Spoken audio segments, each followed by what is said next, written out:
আদম আলাইসাল্লাম এরপর পৃথিবীর বুকে যখন ছড়িয়ে পড়ছিল অন্যায় আর অজ্ঞতা, ঠিক তখনই আল্লাহ তাআলা প্রেরণ করলেন এক মহান নবীকে, যিনি ছিলেন সত্যবাদী, জ্ঞানী ও ধৈর্যের প্রতীক।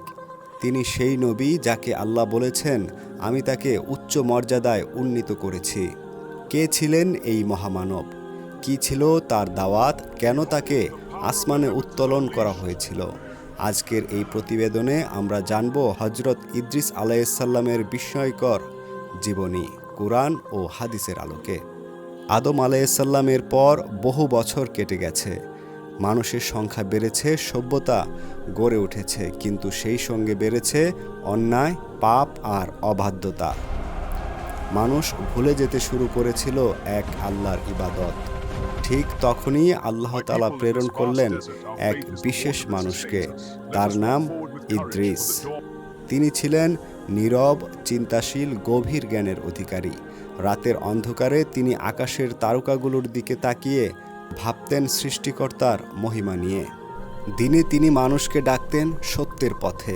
লোকেরা তাকে বলতো অত্যন্ত সত্যবাদী, কারণ তিনি কখনোই মিথ্যা বলতেন না, কখনো অন্যায়ের সঙ্গে আপোষ করতেন না। আল্লাহ কুরআনে বলেন, তিনি ছিলেন সত্যবাদী নবী এবং আমি তাকে উচ্চ মর্যাদায় উন্নীত করেছি। কিন্তু কিভাবে? হযরত ইদ্রিস আলাইহিসসালাম ছিলেন প্রথম ব্যক্তি যিনি কলম দিয়ে লিখতেন। তিনি মানুষকে শিখিয়েছেন জ্ঞান, হিসাব, এমনকি কাপড় সেলাই করার কৌশল।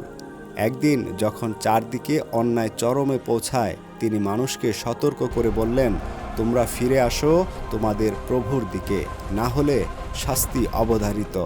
কিছু মানুষ তার কথা মেনে নেয়, কিন্তু অনেকেই বিদ্রূপ করে, হাসাহাসি করে। তারপর আসে এক বিস্ময়কর ঘটনা।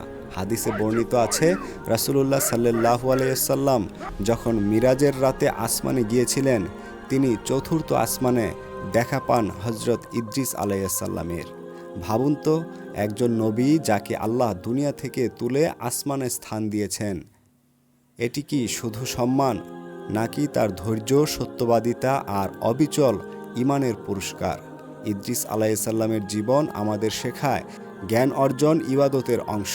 সত্যের পথে থাকলে আল্লাহ মর্যাদা বাড়ান, আর ধৈর্য ধরলে একদিন প্রতিদান অবশ্যই আসবে।